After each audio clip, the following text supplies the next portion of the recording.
Salam bahagia guru hebat, salam sejahtera buat kita semua. Perkenalkan, saya mau menampilkan aksi nyata diseminasi menyebarkan pemahaman dan penerapan budaya positif. Saya Mangasi Tua Hamonangan Sinaga SPD, calon guru penggerak Angkatan 10, Kabupaten Simalungun. Adapun latar belakang dari diseminasi aksi nyata ini, satu, konsep inti dan budaya positif belum dipahami secara merata oleh warga sekolah, sehingga diperlukan lingkungan sekolah yang positif bagi anak yang belum dapat tercipta dengan baik.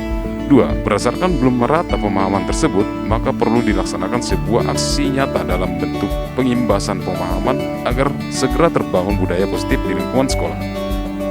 Tujuan, meningkatkan pemahaman warga sekolah tentang budaya positif. Terbentuknya motivasi intrinsik pada murid melalui pembuatan keyakinan sekolah ataupun kelas. Terlaksananya diseminasi pemahaman tentang budaya positif di sekolah. Terciptanya keyakinan kelas melalui kesepakatan kelas yang dilakukan oleh guru atau wali kelas dan murid. Warga sekolah saling berintegritas dalam menjalankan keyakinan sekolah ataupun kelas yang telah disepakati. Segitiga restitusi menjadi acuan utama untuk menyelesaikan permasalahan di kelas. Lini masa tindakan yang akan dilakukan. 1. Berkoordinasi dengan kepala sekolah dan wali kelas. 2. Melakukan diseminasi konsep budaya positif terhadap warga sekolah. 3. Menyusun keyakinan kelas dan menempelkannya di dinding kelas. Dukungan yang dibutuhkan, yaitu dukungan dari kepala sekolah, rekan sejawat, murid, dan sarana untuk membuat keyakinan kelas seperti kertas, karton, post-it, spidol, penggaris, dan lain-lainnya.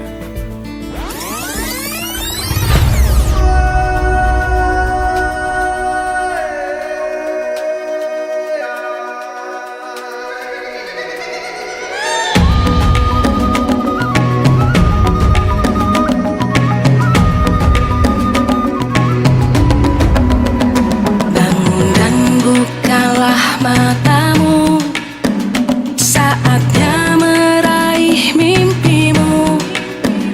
Arahkan pandangan ke depan, Tuhan kan menuntunmu. Sadarilah masa berganti, tantangan kan kita hadapi.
Silakan dulu. Mana itu apa itu?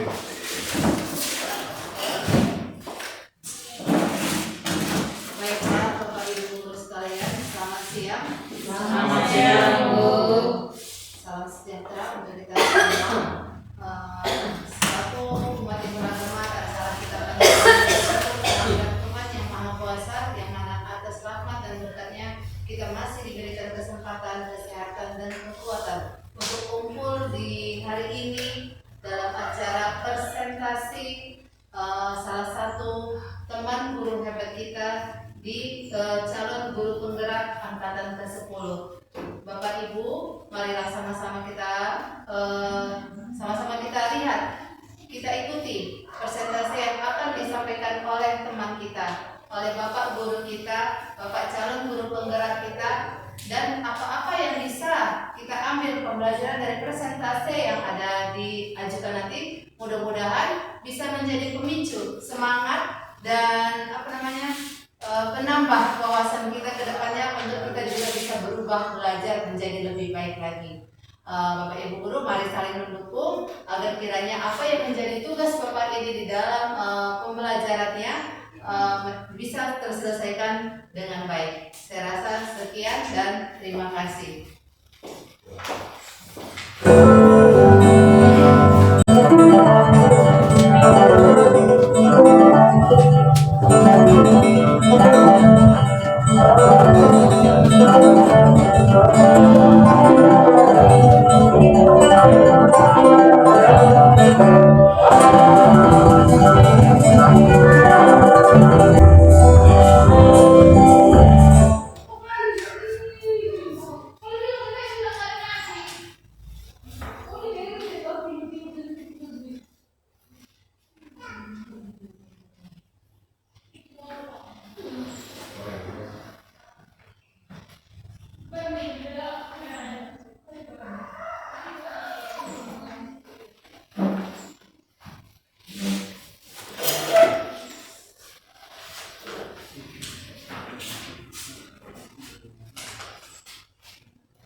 Baik, terima kasih Bu Kepala Sekolah yang telah memberikan saya kesempatan pada siang hari ini. Dan selamat siang buat semuanya. Selamat siang. Salam bahagia buat kita semua. Salam sejahtera.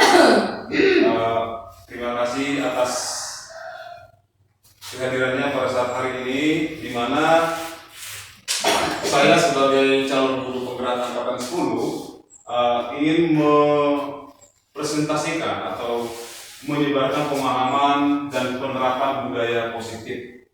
Apa yang sudah saya dapatkan selama mengikuti pendidikan guru penggerak. Makanya ini menjadi salah satu tugas kami juga untuk mengimbaskan apa yang sudah kami dapati selama mengikuti pendidikan tersebut. Nah, Bapak Ibu, di sini yang mau saya paparkan adalah tentang budaya positif. Ya, budaya positif, bahwasanya budaya positif itu perlu untuk di setiap satuan pendidikan. Ya.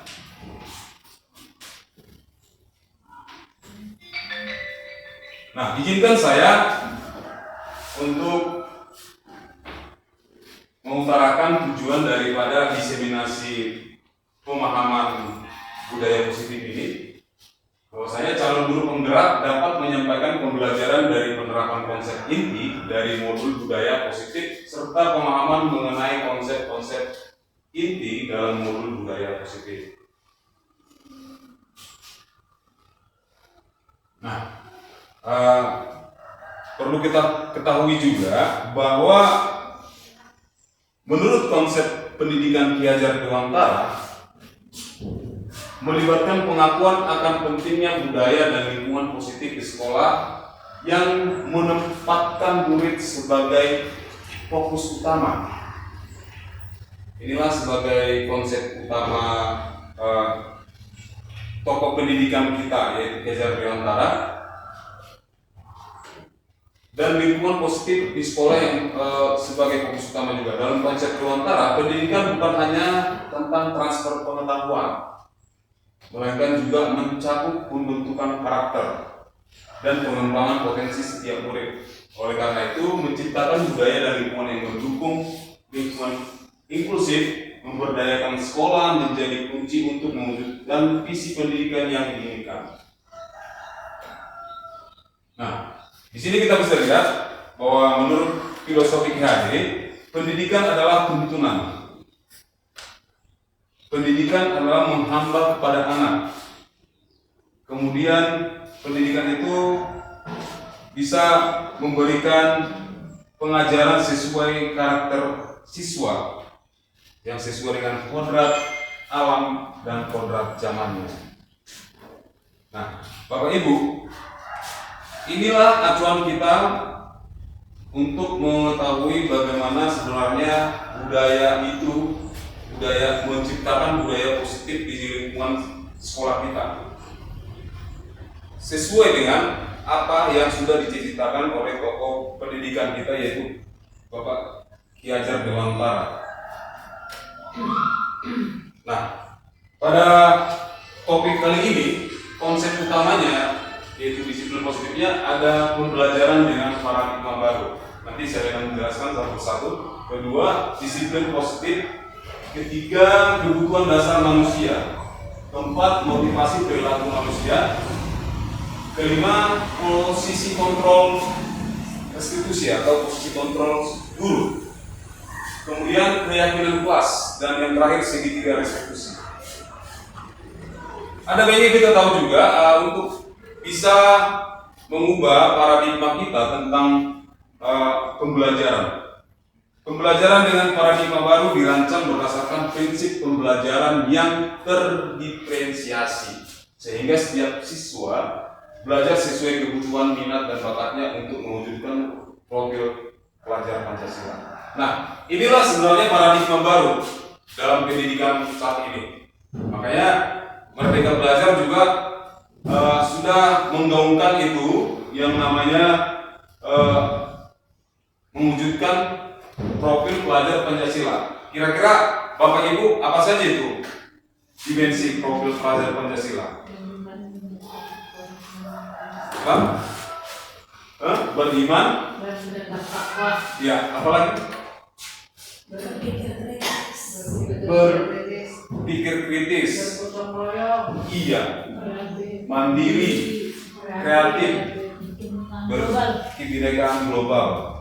Nah, inilah sebenarnya paradigma baru dalam pendidikan Merdeka Belajar. Nah, kita masuk dalam disiplin positif. Bagaimana kita menciptakan disiplin positif dengan paradigma baru? Disiplin adalah berasal dari kata disipla yang artinya belajar. Disiplin mengacu pada disiplin diri yang bertanggung jawab terhadap apa yang dilakukan dirinya yang diyakini.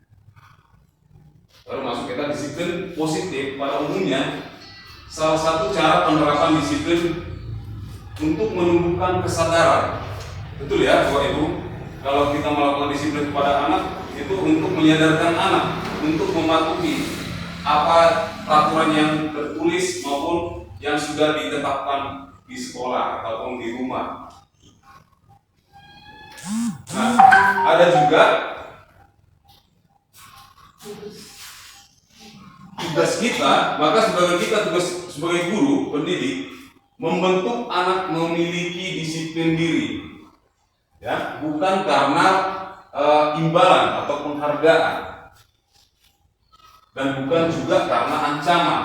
Mungkin selama ini kita beranggapan setiap siswa yang kita suruh ataupun melakukan sesuatu itu terkadang ada merasa mengharapkan penghargaan, ada juga karena ancaman, bahkan ada juga karena paksaan.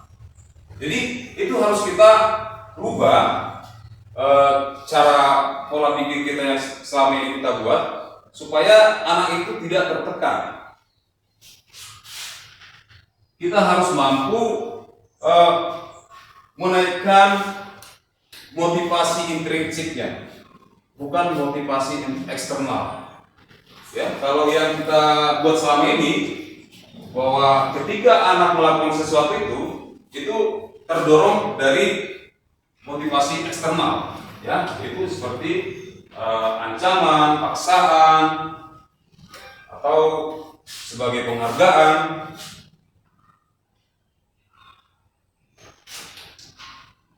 Nah, inilah miskonsepsi tentang teori kontrol, ya. Kalau dulu guru mengontrol murid, ya. Kemudian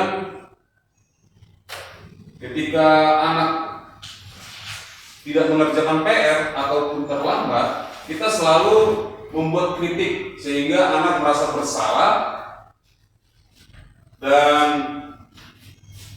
menjadi bekas di masa dewasanya nanti. Kemudian dalam miskonsepsi teori kontrol, orang dewasa berhak memaksa, ya, seperti kita guru, ya, berhak memaksa. Islam ini terjadi. Kemudian penguatan positif, efektif dan bermanfaat. Inilah selama ini yang kita lakukan. Nah, untuk mengubah itu, kita melakukan pendekatan teori kontrol. Ya, kalau dulunya kita melakukan stimulus respon, ya, seperti yang ada di layar ini, ya, kita selalu memaksa atau menginginkan murid itu seperti apa yang kita inginkan, padahal itu tidak boleh. Ya, bahwasanya setiap keinginan murid itu berbeda. Beda yang murid A dengan murid B.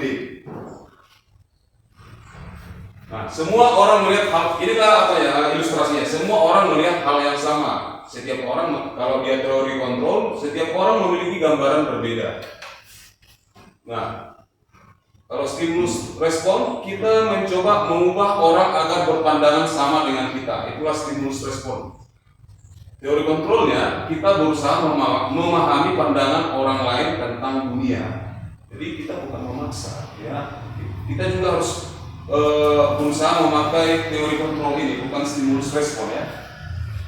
Orang lain bisa mengontrol saya. Kalau dia teori kontrol, hanya Anda yang bisa mengontrol diri Anda. Saya bisa mengontrol orang lain. Itu harus stimulus respon. Kalau teori kontrolnya, Anda tidak bisa mengontrol orang lain. Dan seterusnya. Nah, pada umumnya manusia itu memiliki 5 kebutuhan dasar. Yang pertama, bertahan hidup, ya. Itulah kebutuhan dasar manusia, bertahan hidup, yaitu pasti makan, apa ya. Kedua, kasih sayang, rasa diterima. Ketiga, kebebasan. Keempat, kesenangan. Kelima, penguasaan. Nah, setiap manusia memiliki 5 kebutuhan dasar ini. Tentunya dalam kebutuhan dasar bertahan hidup, yaitu makanan, pakaian, tempat tinggal, keamanan, kesehatan. Sementara kasih sayang dan rasa diterima itu adalah rasa diterima, dipedulikan. Ini adalah kebutuhan dasar manusia. Kerjasama, menjadi bagian dari kelompok. Setiap manusia itu memiliki kebutuhan seperti itu. Kemudian penguasaan, ada juga kebutuhan manusia itu ingin harga diri, ingin untuk dianggap memimpin, diakui. Kemudian kebebasan, kebutuhan manusia, kebebasan yaitu mandiri, memiliki pilihan, mencoba hal baru, mampu mengendalikan arah dirinya. Selanjutnya kesenangan. Ini setiap orang juga pasti ingin bermain, pasti juga pengen ada humor, tertawa. Itulah kesenangan setiap manusia. Nah, dalam motivasi perilaku manusia, itulah tadi saya katakan ada 2, satu intrinsik, 2 eksternal. Kalau dia atau ekstrinsik. Kalau dia ekstrinsik itu untuk menghindari ketidaknyamanan, ya, sama halnya seperti kita. Apa yang kita ke sekolah selaku kita guru untuk cepat datang ke sekolah? Apa motivasinya coba?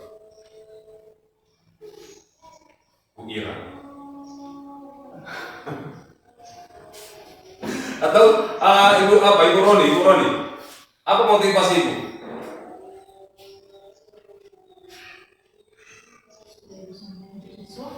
Hah?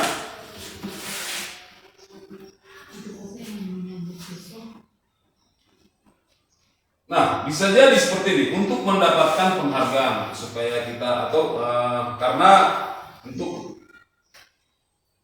dihargai orang lain ataupun atasan atau untuk menghindari ketidaknyamanan hukuman. Ya, begitu juga dengan siswa. Selama ini yang berlaku pada siswa adalah motivasi ekstrinsiknya. Padahal dia tidak suka, tapi kita paksa. Nah, maka dari itu untuk menciptakan disiplin positif ini, kita harus bisa bagaimana murid bisa melakukan sesuatu itu atas dasar motivasi intrinsiknya, motivasi dari dalam. Ya. Kalau dia motivasi dari dalam untuk menjadi orang yang mereka inginkan dan menghargai diri sendiri dengan nilai-nilai yang mereka percaya. Nah, pada umumnya nilai-nilai kebajikan dalam manusia sama halnya dengan profil pelajar Pancasila. Itu adalah salah satu nilai-nilai kebajikan universal. Yang tadi apa tadi? Dimensi profil Pancasila? Berakhlak, beriman, bertakwa, ya. Kemudian gotong royong, mandiri, bernalar kritis, itu adalah nilai-nilai kebajikan universal. Nah, bagaimana menanamkan itu kepada murid? Maka kita perlu tahu juga posisi kontrol, posisi penguasaan diri oleh guru. Pada umumnya kita di sini ada 5 posisi kontrol. Selaku kita sebagai pendidik, ya, ada itu sebagai penghukum, kedua sebagai pembuat merasa bersalah, ketiga sebagai teman, keempat sebagai pemantau, dan yang kelima manajer. Inilah posisi kontrol yang berlaku selama ini di sekolah. Tapi jarang yang posisi guru itu sebagai manajer. Beda dia kalau penghukum yang seperti ilustrasinya seperti ini. Ketika murid tidak mengerjakan PR, lalu kita suruh dia berdiri di depan. Itu posisi gurunya adalah penghukum. Ya. Sementara dia kalau membuat merasa bersalah, itu murid ketika tidak mengerjakan PR, tapi kita sudah buat peraturan sebelumnya bahwa ketika nanti istirahat kamu harus di kelas selama 15 menit, tidak bisa istirahat. Itu membuat merasa bersalah. Nah, kemudian ada yang ketiga sebagai teman. Ya, ketika murid tidak terlambat ataupun tidak memakai atribut saat upacara, ya, terkadang memang kita tidak dengan suara yang kuat, tapi kita merangkul mereka, kemudian membujuk dia supaya memakai atribut. Itulah sebagai teori posisi kontrol guru sebagai teman. Berbeda dengan pemantau. Pemantau ini guru selalu melihat tingkah atau perilaku murid yang setiap saat, misalnya hari ini dia tidak mengerjakan PR, besok lagi tidak mengerjakan PR, sehingga di akhir semester kita ingatkan lagi. Itu adalah artinya begini, ketika dia melakukan kesalahan, lalu kita ungkapkan lagi, kamu Reno, sudah sering kali kamu tidak mengerjakan PR ya. Nah, itu tidak boleh sebenarnya. Itu adalah posisi guru sebagai pemantau. Berbeda dengan manajer. Manajer ini ya, kita sebagai guru bukan artinya menyalahkan murid, tapi kita menggali apa kebutuhannya. Dalam arti mengapa dia melakukan itu. Contoh tidak mengerjakan PR, kita harus gali. Mengapa murid ini tidak mengerjakan PR ini? Kita harus gali informasinya, kemudian kita buat lagi seperti keyakinan kelas. Bukan peraturan kelas, berbeda keyakinan kelas dengan peraturan kelas. Ya, Bapak Ibu. Pak Rizal. Oke. Satu kali kita, Pak. Oke. Udah lama ya. Oke, kita cepat. Nah, coba kita lihat dulu posisi 5 posisi kontrol. Salam bahagia Ibu dan Bapak guru hebat. Dalam penerapan disiplin positif restitusi, salah satu program yang dikembangkan adalah 5 posisi kontrol. 5 posisi kontrol dalam restitusi adalah proses perjalanan seorang pendidik agar dapat mengenali dirinya. Pada video kali ini, kita akan membahas tentang 5 posisi kontrol yang dikembangkan oleh Diane Gosson dan contoh penerapannya.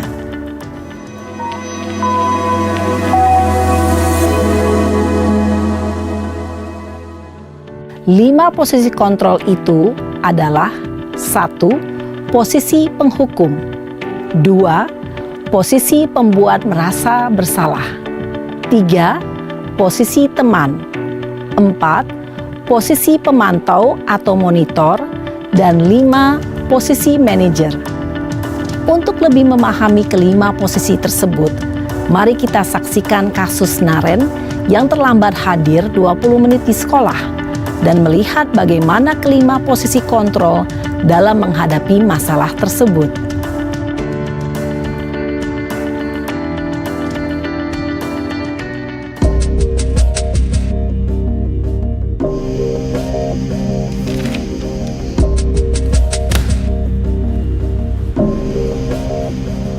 Naren!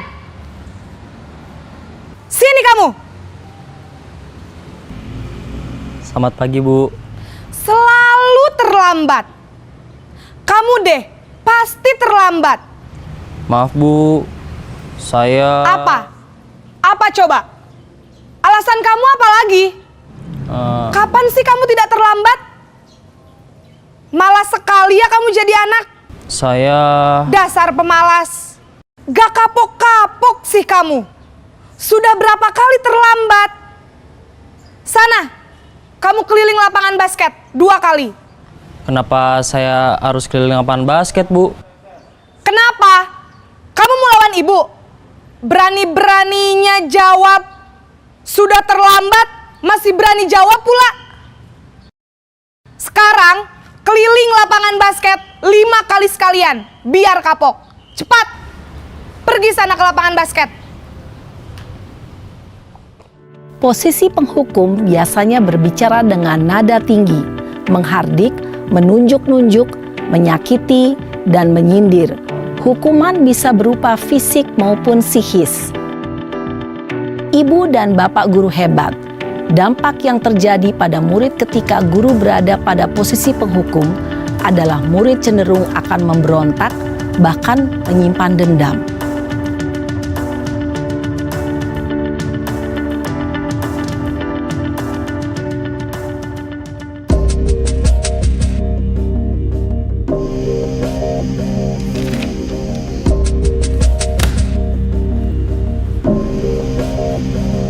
Naren!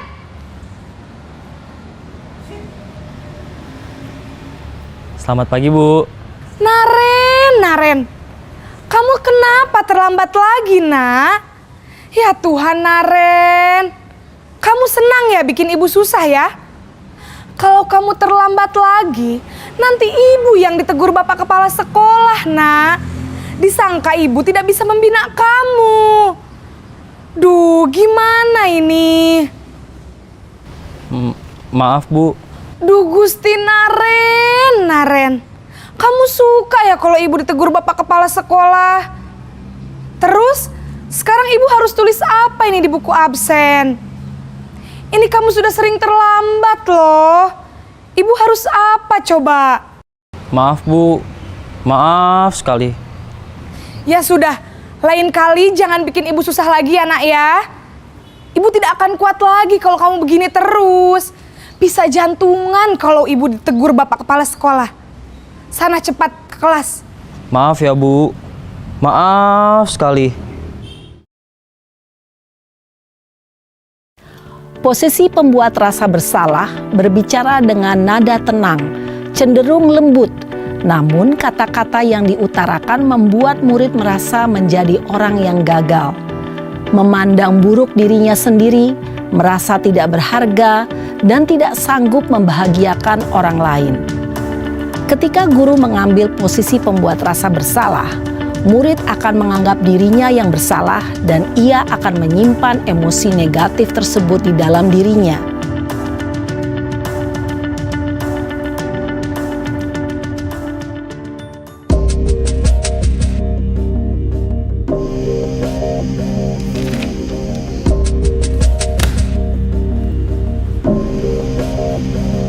Naren!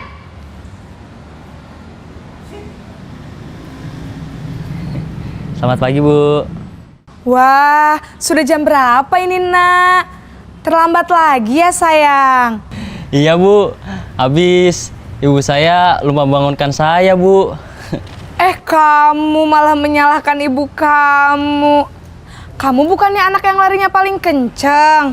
Kok terlambat sih? Iya, Bu. Saya memang terlambat bangun tadi. Jadi, biarpun saya lari kencang, tetap gak kekejar, Bu. Ya sudah sana, nanti lain kali larinya lebih kenceng lagi ya. Biar gak terlambat lagi. Bikin seneng ibu, demi ibu. Bisa kan? Bisa lah, Bu. Ya sudah sana masuk kelas. Ibu beresin urusan absen kamu. Kamu ini ada-ada saja. Dalam posisi teman, guru berbicara dengan nada suara ramah, akrab, cenderung bersenda gurau untuk menjaga suasana tetap santai. Murid akan merasa senang, aman, dan akrab dengan guru. Identitas yang tercipta adalah identitas sukses atau berhasil. Namun, perlu diingat, karena ini masih dorongan eksternal, maka ada faktor ketergantungan dari murid kepada orang tertentu. Di sini, guru absennya, sehingga di lain waktu, murid bisa berperilaku baik, namun hanya kepada orang-orang tertentu saja.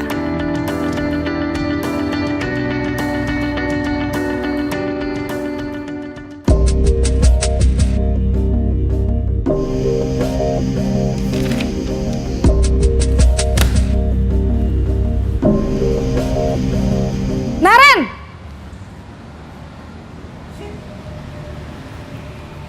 Selamat pagi, Bu.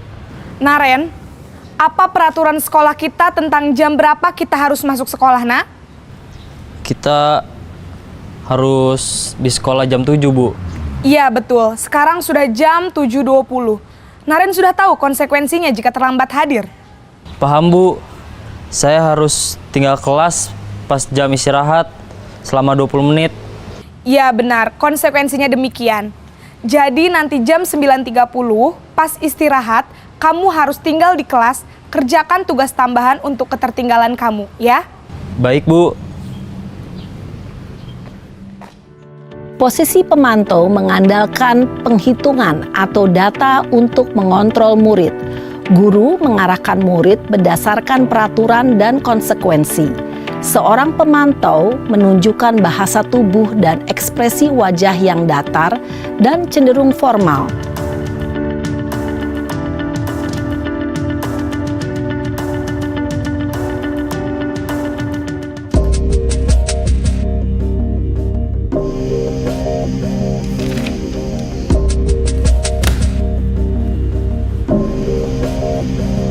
Naren!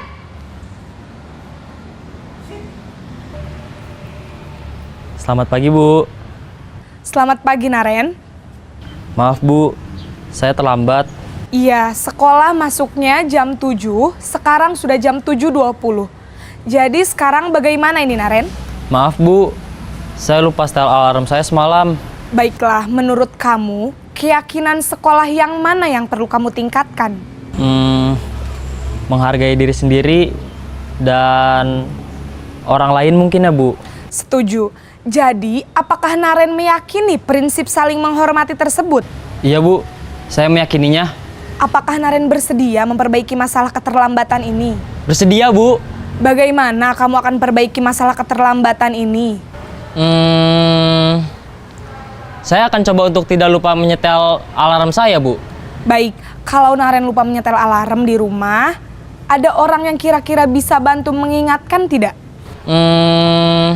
Ada Bu, kakak saya, Kak Ema. Ada lagi selain Kak Ema? Selain Kak Ema, ada ibu saya. Baik, jadi yang mengingatkan Naren adalah Kak Ema dan ibu kamu ya? Kira-kira akan mulai setel alarm kapan nih Naren? Setelah pulang sekolah, akan segera saya lakukan. Baik, jadi Naren akan setel alarm untuk bangun besok pagi dan akan diingatkan oleh kakak dan ibunda Naren ya. Ada lagi yang mungkin perlu dilakukan Naren agar tidak terlambat bangun lagi? Tidak ada Bu. Baik Naren, terima kasih untuk kerjasama kamu. Sekarang kamu perlu kembali ke kelas untuk belajar. Baik Bu, terima kasih. Posisi manajer adalah posisi kontrol yang disarankan untuk membimbing murid memiliki sikap disiplin yang positif, yaitu murid yang mandiri, bertanggung jawab, dan dapat memecahkan masalah. Tujuan dari posisi ini adalah agar murid dapat berefleksi atas tindakannya. Guru akan dengan tulus memberikan pertanyaan-pertanyaan bermakna, sehingga membuat murid dapat belajar dari kesalahannya dan mencari sebuah solusi untuk menyelesaikannya. Ibu dan bapak guru hebat, setelah mengamati adegan kelima posisi kontrol tadi, kira-kira posisi mana yang paling ideal? Posisi mana yang dapat menunjang motivasi intrinsik murid? Ya, tentu posisi manajer. Posisi ini memang posisi ideal yang ingin dituju setiap pendidik. Pada posisi inilah, guru dapat menerapkan disiplin positif yang berpihak pada murid, yang memerdekakan murid. Perjalanan seorang pendidik tentunya tidak mudah untuk sampai pada posisi seorang manajer. Namun, tujuan kita pasti, yaitu menciptakan murid-murid yang mandiri, merdeka, dan bertanggung jawab. Semoga penggambaran 5 posisi kontrol yang telah diperlihatkan ini dapat menjadi ajang refleksi bagi kita semua, agar dapat terus mengasah dan menerapkan disiplin positif yang memerdekakan murid. Mari terus berlatih dan bersemangat. Selamat menerapkan. Salam dan bahagia, Ibu dan Bapak Guru hebat.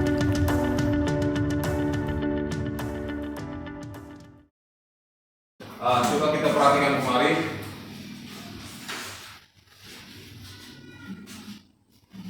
IPA kurang menguasai pelajaran matematika, sehingga pada saat pelajaran tersebut berlangsung dia lebih banyak berdiam diri atau menggambar di buku pelajarannya.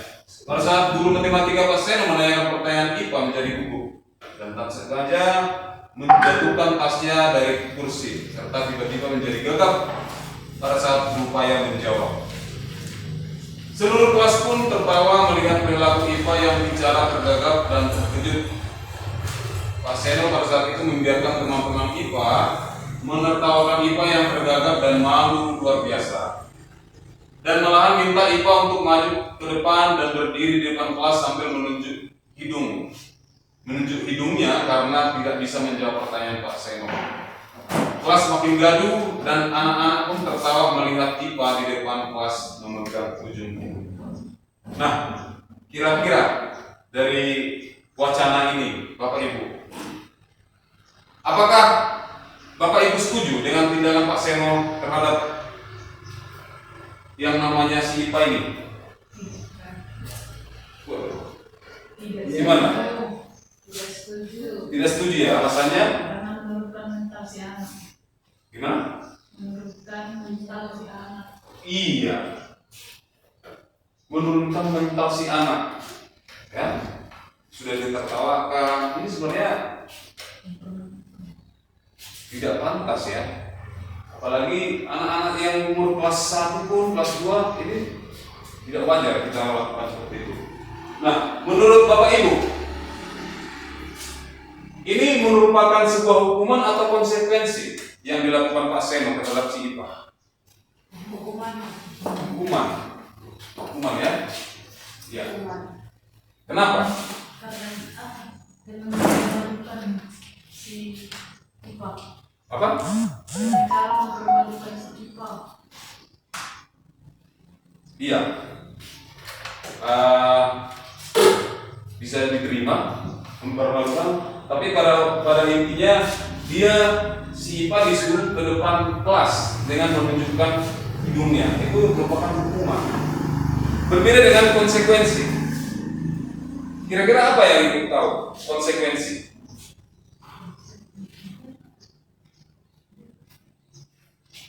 Itu tadi hukumannya. Ketika si murid tidak mengerjakan PR disuruh ke depan, itu merupakan hukuman. Nah, kalau konsekuensi, atau misalnya ini saya kasih inspirasi. Misalnya ada murid A. Murid A pada saat pelajaran PJOK, les pertama terlambat 15 menit untuk bergabung di lapangan sepak bola. Nah, karena dia terlambat, akhirnya guru PJOK menyuruh dia sehabis praktik olahraga, dia harus berlari sebanyak 2 kali keliling lapangan. Itu termasuk hukuman atau konsekuensi? Gimana? Konsekuensi. Iya, konsekuensi. Bahwasanya di sana sudah terjadi, memang konsekuensi ini ada kesepakatan antara murid atau kesepakatan bersama. Ketika tidak terlambat memasuki lapangan pada saat PJOK, maka mereka harus berlari sebanyak 2 kali. Nah, berbeda dengan ini, berbeda dengan si IPA, dia langsung disuruh ke depan karena tidak menjawab. Tidak ada di sana yang namanya kesepakatan, langsung saja dia disuruh ke depan, itu merupakan hukuman.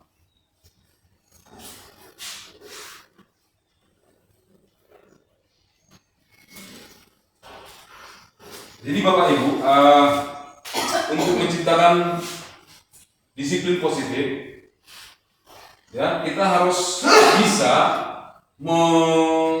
menggali atau mengeksplorasi nilai-nilai kebajikan yang dimiliki oleh anak, ya. Dari nilai-nilai kebajikan itulah anak bisa melakukan budaya positif, ya, budaya positif tanpa harus paksaan, tanpa harus dengan imbalan atau ancaman.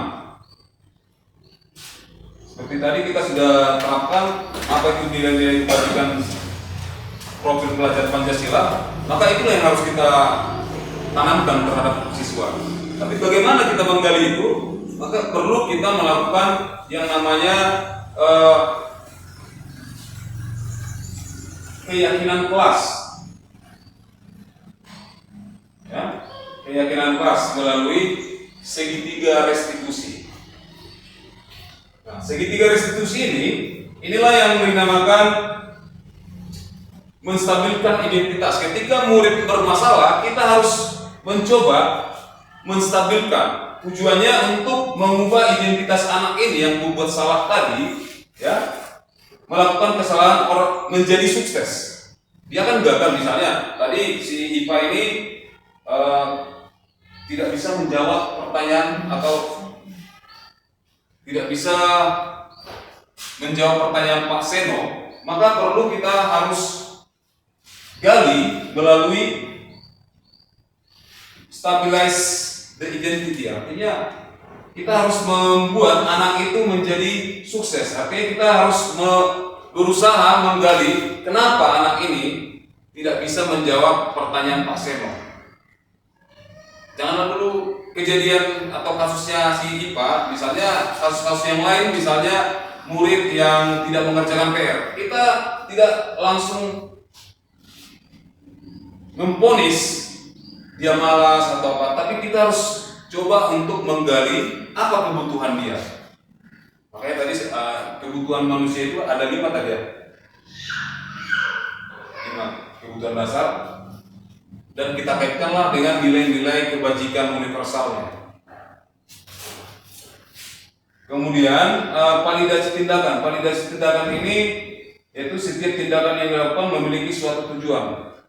Mengapa anak ini melakukan tidak mengerjakan PR, pasti ada tujuannya. Ya. Kenapa kita tahu itu pasti ada tujuannya? Itulah tadi kebutuhan dasar, 5 kebutuhan dasar. Ya, bertahan hidup, kesenangan, apalagi tadi? Pak Rizal? Bertahan hidup, kesenangan,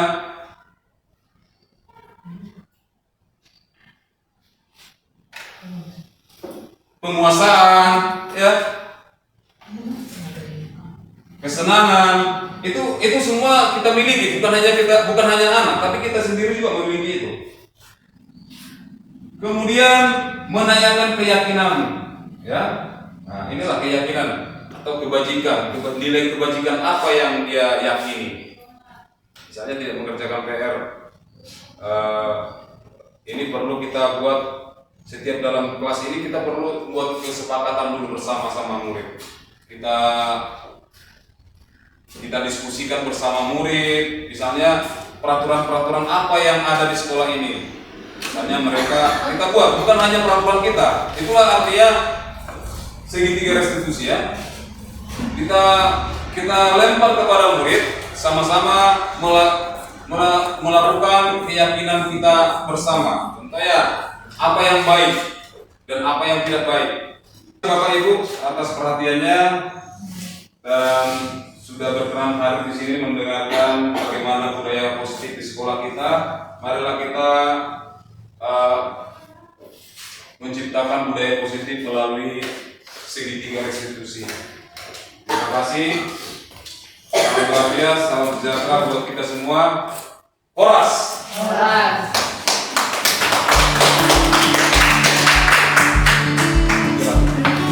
Berikut pelaksanaan keyakinan kelas bersama murid. Selamat pagi semuanya.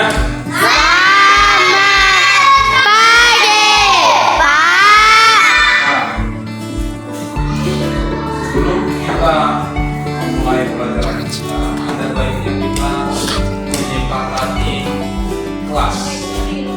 Artinya kita harus buat peraturan, tapi ini bukan peraturan. Nah, apa tadi Daniel? Membuat kesepakatan.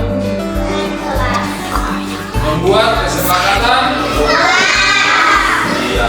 Nah, untuk membuat kesepakatan kelas supaya kita bisa teratur belajarnya, teratur membacanya, teratur saat masuk kelas, teratur saat menulis, teratur saat pembelajaran berlangsung. Ada yang mungkin cerita-cerita, ada yang mungkin waktunya piket tapi tidak piket. Nah, kita sepakati dulu sejauh mana peraturan itu. Setuju? Setuju, Pak. Nah, supaya ada keteraturan, ada yang tidak membuang sampah. Jadi supaya itu kita membuat kesepakatan bersama. Bapak ajak kalian sama-sama membuat peraturan bersama. Jadi kita sepakati itu. Nah, ini ada lembaran yang mau Bapak bagi. Nanti kamu tuliskan apa-apa saja yang harus kita hindarkan, atau apa yang boleh dikerjakan, apa yang tidak boleh. Tulis nanti di sini. Tapi nanti dicabut yang putih ini baru tempel ke sini. Paham? Paham, Pak. Ya, tapi tulis. Ambil dulu pensilnya. Iya. Aku juga, Pak. Apa yang tidak boleh dan apa yang boleh. Berdua saja. Misalnya, tidak boleh membuang sampah. Ya kan? Ya, Pak. Nah, baru atau boleh dua ya. Mendengarkan guru dengan serius. Jadi kertas ini mau Bapak bagi. Ini akan saya kasih satu persatu. Nanti kamu tuliskan apa yang boleh dan apa yang tidak boleh.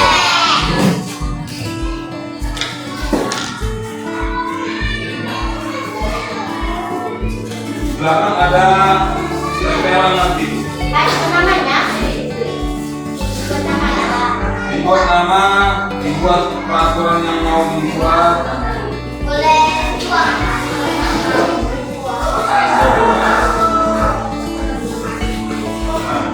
Aku dong satu badan satu ya Pak. Boleh. Boleh pakai pensil Pak. Boleh. Boleh. Boleh yang jelek Pak.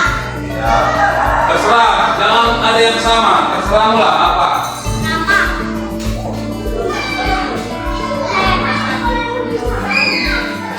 Nah, kita membuat kesepakatan di sini supaya kita bisa belajar baik, supaya kita bisa tidak mengganggu orang lain. Tapi kita sepakat itu bahwa itulah yang perlu kita laksanakan dengan baik. Paham? Paham?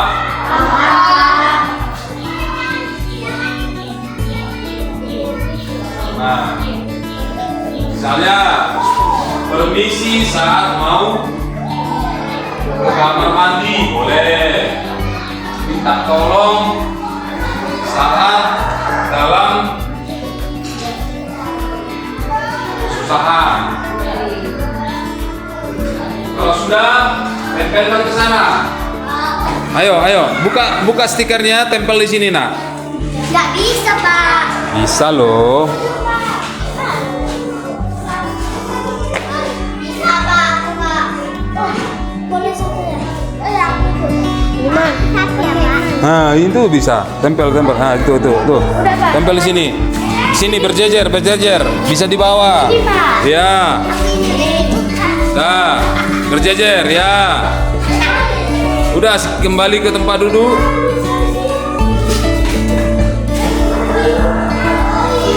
Ya. Nah.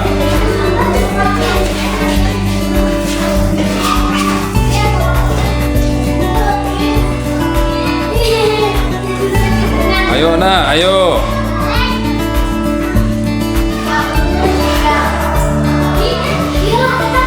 Ya. Mas Pri, ayo Mas Pri yang Ambil buktinya, tempel di sini. Ayo, tempelkan.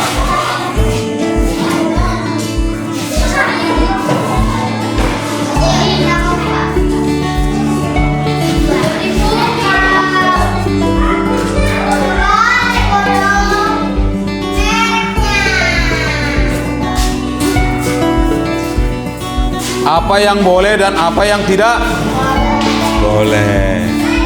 Saat kita di dalam kelas, saat kita di luar, ajari temannya.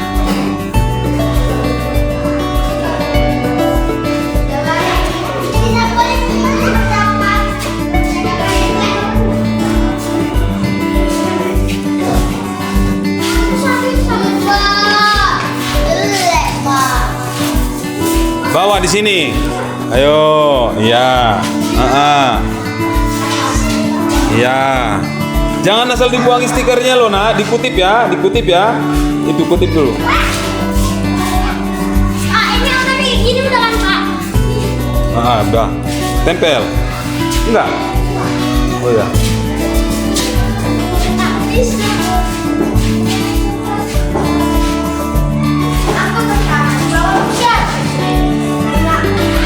Inilah kesepakatan kita bersama.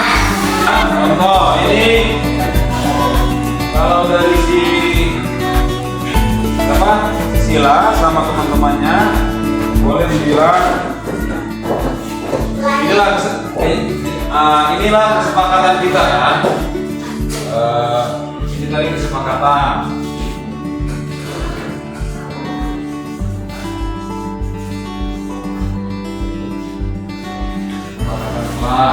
Sekarang ini keyakinan. Ini yang kita yakinkan. Nah, misalnya apa itu keyakinan kelas? Pertama kita simpulkan ya. senantiasa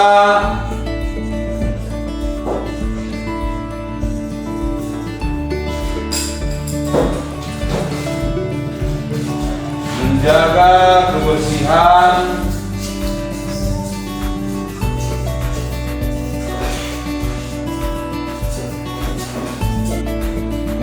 senantiasa menjaga kebersihan diri sendiri, kelas,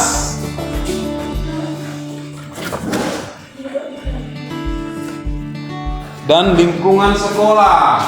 Pak, Bagus makan-makan, Pak. Siapa nak? Bagus, Pak.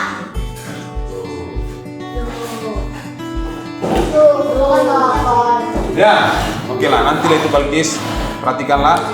Lihat, ini berarti kita sepakat ya, kita yakini ini bahwa inilah isi yang si Asila, si Alika, si Aurel, si Itiola, Yudi, dan Irgi. Artinya dia meluas. Di sini kan tidak boleh buang sampah, sama itu menjaga kebersihan juga ya. Senantiasa menjaga kebersihan diri sendiri. Berarti kalau diri kamu tidak kamu jaga, kan membuang sampah, berarti kamu nggak jaga dirimu, tidak jaga kelas, tidak jaga lingkungan kelasmu atau lingkungan sekolah. Itulah namanya keyakinan. Berarti kita yakin untuk selalu apa ini? Jaga kebersihan. Menjaga kebersihan. Setuju? Setuju. Baik, nomor 2. Permisi saat ke kamar mandi. Ini hampir sama ini ya. Sama ini. Sama ini ya Pak, bagus. Atau maaf. Nah, itu apa kata-katanya? Nanti menghargai, senantiasa menghargai. Bukan kalau kamu nggak permisi sama gurumu, kamu menghargai nggak? Enggak kan? Langsung kamu pergi. Itu menghargai nggak? Nggak menghargai. Nggak menghargai teman. Misalnya kamu ambil bukunya temanmu, kamu pinjam, nggak permisi kamu. Itu namanya menghargai nggak? Atau seperti kemarin, si Daniel menjatuhkan botol minuman si Viola, tidak sengaja.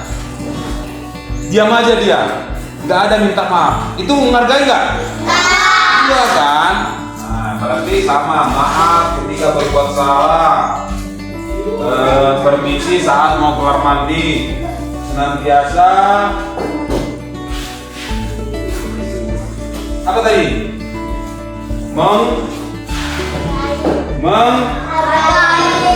Menghargai, senantiasa menghargai apa?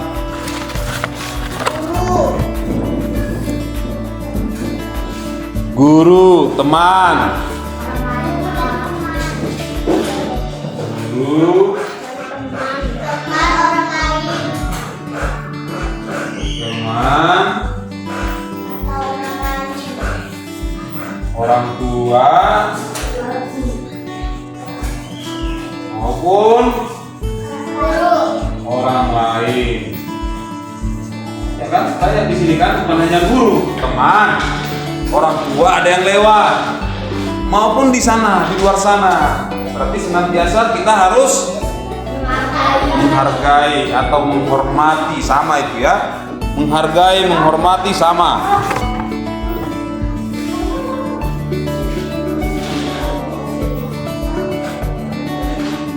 Baru ini sudah.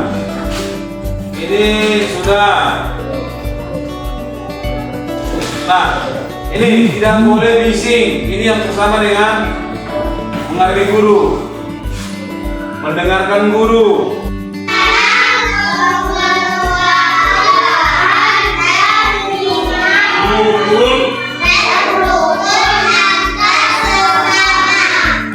Jadi kita yakinilah ini menjadi seperti ketakutan.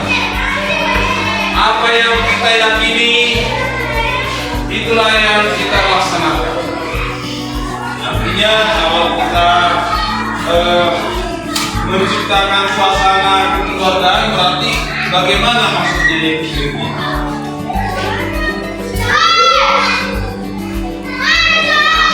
Saya ingin tahu. Menciptakan suasana kekeluargaan dan rukun antar sesama apa?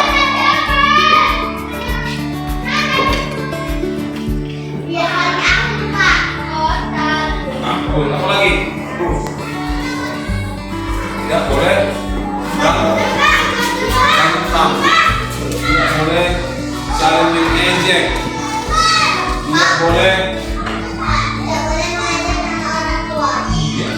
Itulah menciptakan suasana. Demikian aksi nyata diseminasi menyebarkan pemahaman dan penerapan budaya positif. Burung dara, burung cendrawasih bisa dicari dulu di Papua. Cukup sekian, terima kasih. Semoga bermanfaat untuk kita semua. Saya Mahasiswa Hamunangan Sinaga SPD, calon guru penggerak Angkatan 10 Kabupaten Simalungun. Terima kasih.